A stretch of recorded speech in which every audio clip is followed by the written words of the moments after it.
विद्यार्थी मित्रांनो, सह्याद्री ट्युटोरियल्स मध्ये तुमचं स्वागत आहे. 200 पैकी 120 स्कोर झालाय आणि मी जेव्हा फोनवर बोललो त्या मुलाशी इतका नाराज होता की विचारूच नका, की सर फक्त 120 स्कोर आलाय, फार वाईट वाटतंय. मम्मी पप्पा दोघेही चिडलेत, खूप नाराज आहेत. खूप नाराज आहेत. मी तुम्हाला सांगतो असं काय होतं? 200 पैकी 120 काय कमी स्कोर आहे का? बिलकुल नाहीये. पर्सेंटाईल किती येतील मी तुम्हाला सांगतो. 98 क्लोज टू 98 येणार किंवा 98 प्लसच जाणार आहेत पर्सेंटाईल. होय. मग एवढी नाराजगी काय? मग एवढी नाराजगी कशासाठी आहे? कारण मी तुम्हाला सांगतो. काय प्रकार आहे? सीईटी मध्ये जेव्हा तुम्ही काउन्सिलिंग प्रोसेस स्टार्ट करणार किंवा तुम्ही जे म्हणतो ना फॉर्म फिलिंग, ऑप्शन फॉर्म भरणे, इथं एक गोष्ट तुमच्या लक्षात येईल. कोणती गोष्ट? की कधीच ना सॅटिस्फाय लोक होत नाहीयेत. म्हणजे बघा 130 मार्क पडलेला मुलगा सुद्धा नाराज असतो. गेल्या वर्षी 132 मार्क होते एका स्टुडंटला. ओके. खूपच नाराज. का नाराज होता स्टुडंट माहितीये का? सर एवढे मार्क असून पण मला पीआयसीटी नाही मिळणार. हो, नाही मिळणार. रियालिटी आहे. बर 140, 145 मार्क पडणारा मुलगा सुद्धा नाराज आहे का? सीओपी मिळत नाही. म्हणजे मुद्दा काय आहे, की इथं एक गोष्ट लक्षात ठेवा रे बाळांनो, एवढं पण कॉलेज मॅटर नाही करत. एवढं तो मनाला लावून घेऊ नका. लास्ट इयर मला अतिशय वाईट वाटतंय. एक मुलगा मला भेटायला जो आला होता, त्याला मिळालं होतं कोणतं कॉलेज? व्हीजेटीआय. काय वाईट आहे कॉलेज सांगा? बेस्टच कॉलेज आहे ना? नाही. त्याचं ड्रीम कॉलेज म्हणे सीओईपी होतं. ओके. आणि म्हणून त्यानं रिपीट करायचं डिसिजन घेतलं होतं.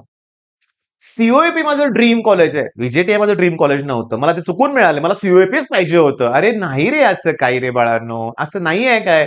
मग आता मुद्द्यावर बोलूया आपण महत्वाच्या, की 120 स्कोरला व्हीआयटी गॅरंटीने मिळणार आहे. पीसीसीओई सुद्धा मिळणार आहे. वालचंदचे सुद्धा चान्सेस आहेत.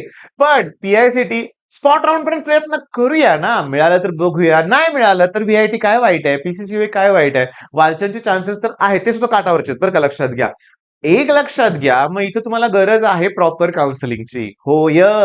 बर अजून एक मुद्दा घेऊया. म्हणजे बघा मी तुम्हाला सांगतो 120 ची मुलं नाराज आहेत. रिझन काय? मनासारखं कॉलेज मिळत नाही असं वाटतंय. मग मनासारखं कॉलेज यांना पण मिळत नाही, मनासारखं कॉलेज यांना पण मिळत नाहीये.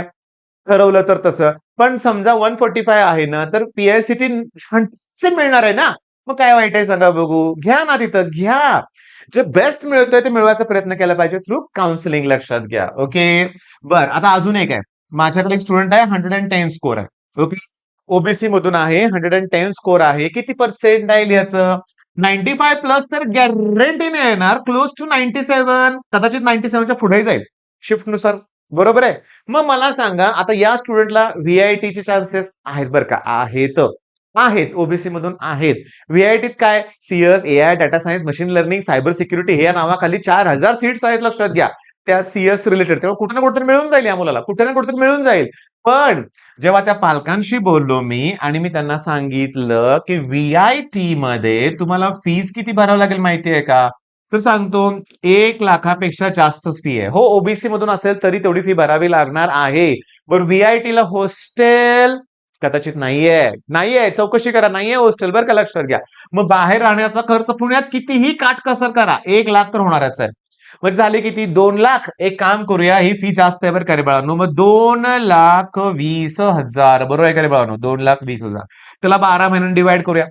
11 महिन्यांनी डिवाइड करूया. 11 महिन्यांनी. ठीक आहे. म्हणजे 11च महिने असं विचार करूया आपण. 1 महिना सुट्टीत पकडून टाकूया आपण चला. मग तसं जर विचार केला तर 11 दोन्ही 22. तर मी तुम्हाला सांगतो महिना ऍव्हरेजली 20,000 रुपये खर्च आहे. मग या मुलासाठी माझा प्लॅन काय असेल? तर या मुलासाठी माझा प्लॅन असेल, की व्हीआयटीचा हट्ट थोडा बाजूला ठेवूया. ओके. आपण बेस्टच कॉलेज घेऊया आपण. मुलगा एक्स्ट्रॉर्डनरी आहे. मला माहिती आहे तो माझा स्टुडंट आहे. तो कुठल्याही कॉलेजमध्ये गेला तरी तो चांगला परफॉर्मन्स करणारच आहे. मग अशा वेळेस जर मी TFWS चा जर विचार केला, तर ते लाख, सव्वा लाख रुपये आमचे वाचतील. होय. आणि मंथली खर्च काय महिन्याला पाठवायला कुठल्याही पालकाला जमू शकतं. थोडंफार होऊ शकतं ऍडजस्टमेंट. मग माझा प्लॅन असणार आहे TFWS म्हणजे आलं का सगळ्या गोष्टी. मुलींचा म्हणलं तर सेफ्टीचा पहिला विचार केला पाहिजे. कॉलेज कुठलं घेताय तिथलं आसपासचं वातावरण कसं आहे याचा पण विचार केलाच पाहिजे. होय. मुलींसाठी सेफ आहे का? हॉस्टेल आहे का? कारण पीजी मध्ये राहणं ते पण 12th नंतर लगेच. हां, बाहेर राहण्याचा अनुभव असेल तर गोष्ट वेगळी. 11th-12th लाच बरीचशी मुलं आता बाहेर राहतात. मग त्यामुळे तो मुद्दाही महत्वाचा आहे. बरं, आता माझ्याकडे आणखीन एक स्टुडंट मला असे भेटले होते, लक्षात घ्या. ऍक्च्युअली लातूर, औसा तिथला स्टुडंट आहे. लक्षात घ्या की 10वीला 96 होते. लातूरला एक अकॅडमी जॉईन केली होती जेई साठी. ऑब्व्हियसली जेई नाही झालं आणि आता फक्त 60 स्कोर आला. पण एससी कास्ट मधून आहे. मग एससी कास्ट मधून आहे. फक्त काय होतं सांगतो, 70च्या खाली स्कोर असेल ना तर पर्सेंटाईल प्रेडिक्ट करणं फार अवघड जातं बरं का. 70 80च्या पुढे असेल तर आपण प्रेडिक्ट करू शकतो. याचं नाही होणार पर्सेंटाईल प्रेडिक्ट करणं. तरी देखील तर या स्टुडंटशी डिस्कशन करताना सगळ्यात महत्वाचा मुद्दा काय असणार आहे? रिपीट करायचं का? होय. खूप कमी पर्सेंटाईल आला असेल तर रिपीट करायचं का? म्हणजे ह्या सगळ्या गोष्टीसाठी आम्ही तुमच्यासाठी लॉन्च करतोय counselling. Okay, admission counselling. Pradeep sir आहेत. प्रदीप सरांबरोबर आणि मी आहे स्वतःहून. लक्षात घ्या, प्रदीप सर, मी. तर मी काय करतोय, काउन्सिलिंग रिलेटेड ज्या काही गोष्टी आहेत त्या प्रदीप सरांनी त्यांच्या चॅनलवरती समजावून सांगितलेत. तुम्ही टेक ऍस्पायर हे चॅनल नक्की फॉलो करा. लक्षात घ्या. आणि सगळ्यात महत्वाचं की इथं डायरेक्ट माझ्याकडून तुम्हाला सपोर्ट मिळणार आहे. 1 to 1 डिस्कशन होणार आहे. प्रीमियम बॅच मध्ये जे स्टुडंट असतील, अतिशय अतिशय लिमिटेड स्टुडंट असणार आहेत. लक्षात घ्या. कारण महत्वाचा मुद्दा तोच आहे की मला पर्सनली तुमच्याशी डील करायचं. जसे मी आता केसेस सांगितल्यात, ज्या मुलांनी ऑलरेडी एनरोल केलेलं आहे, ज्यांना ऑलरेडी माहिती आम्ही बॅच लॉन्च करणार, त्यांनी ऑलरेडी एनरोल केलंय. प्रत्येकाशी मी डिस्कशन केलं हे मुद्दे. आणि हो, प्रत्येकाशी डिस्कशन करूनच तो ऑप्शन फॉर्म भरला जाणार आहे. लक्षात घ्या.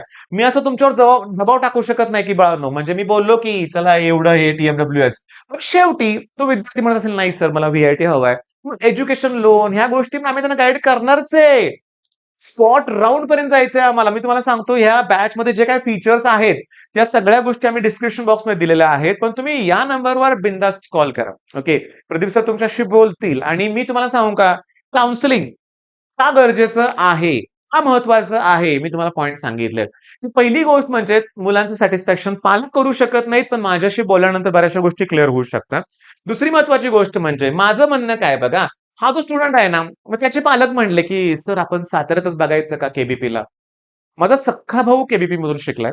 प्रोडक्शन इंजिनिअरिंग म्हणजे मेकॅनिकलचं पार्ट होता, त्याने कंप्लीट केलंय. सख्खी चुलत बहीण केबीपी मधून सिव्हिल इंजिनिअरिंग केलंय. पास आउट नंतर तिसऱ्याच महिन्यात तिला गव्हर्नमेंट जॉब मिळाला होता. माझ्या मावशीच्या नात, ओके, जेवढे काय होते ते केबीपी मधून शिकलेत. ओके, सगळ्यांना क्लास 1 क्लास 2 ऑफिसर आहेत, सिव्हिल केलंय. माझा जवळचा स्टुडंट आता रेश्मा लवाळे असेल किंवा तेजस असेल, सिव्हिल केबीपी सिव्हिलच सगळ्यांनी केलंय. माझ्या जवळच्या सगळ्याच लोकांनी केबीपी सिव्हिल केलंय. तेजस आता व्हीजेटीआय मधून ना एमटेक करतोय आणि रेश्मा लवाळे जी स्टुडंट होती तिने एकाच वेळेस 3-3 गव्हर्नमेंटच्या पोस्ट काढल्या होत्या. प्रामाणिकपणे प्रयत्न केलाय. मग या पालकांचं म्हणणं होतं की सर आपण केबीपी नाही, नाही. मी म्हणलं कॉलेज बेस्ट आहे. माझ्या घरातल्या सगळ्यांनी तिथे घेतलं होतं, पण याला मला पुण्याला पाठवायचं. रिझन काय आहे, की थोडा पर्सनॅलिटीमध्ये जो काही चेंज होणार आहे. आता ग्रामीण भागातला स्टुडंट आहे. पुण्यात गेल्यावर चांगला फरक पडतो. मी काय म्हणतो ते एन्व्हायरमेंट, वातावरण त्याला जे हवं आहे ते त्याला पुण्यात मिळणार आहे. त्यामुळे आम्ही एवढी पण कॉम्प्रोमाइज नाही करणार. लक्षात घ्या. नाही. मग इथं मुलांची बाजू घेऊन मी बोलणार आहे. म्हणजे जी योग्य बाजू असेल त्या गोष्टी मी क्लिअर करणार आहे. आणि तुम्ही जर साताऱ्यापेक्षा कोल्हापूरच्या असाल तर हे आमची बॅच तुम्हाला कोल्हापूरला सुद्धा आहे बरं का. आमचं ऑफलाईन सेंटर कोल्हापूरला सुद्धा असणार आहे. तुम्ही नंबरवर कॉल करा. लक्षात घ्या. कोल्हापूरला आठवड्यातून एकदा मी असणार आहे. ओके, दिवसभर मला वेळ द्यावा लागणार आहे. एकेका पालकांना 2-2 अडीच तास वेळ जातो आमचा काउन्सिलिंग मध्ये. लक्षात घ्या. होय. मग सांगली, सातारा आणि कोल्हापूरचा असेल तुम्ही, तर तुम्ही पर्सनली माझ्याशी भेटू शकता. ओके, आणि सगळ्यात इम्पॉर्टंट काय आहे माहितीये का, की तुम्ही प्रचंड कष्ट घेऊन हा स्कोर केलाय. 120 ला तुम्हाला बेस्ट कॉलेज मिळणार आहे. जे मिळणार आहे ते बेस्ट मिळणार आहे. जे मिळत नाहीये त्याच्यामुळे झुरत बसू नका. हा, पुढचं अजून आयुष्य पडलंय अख्खं. लक्षात घ्या. कॉलेज 4 वर्ष तुम्ही सांगू शकाल कुठं शिकताय वगैरे.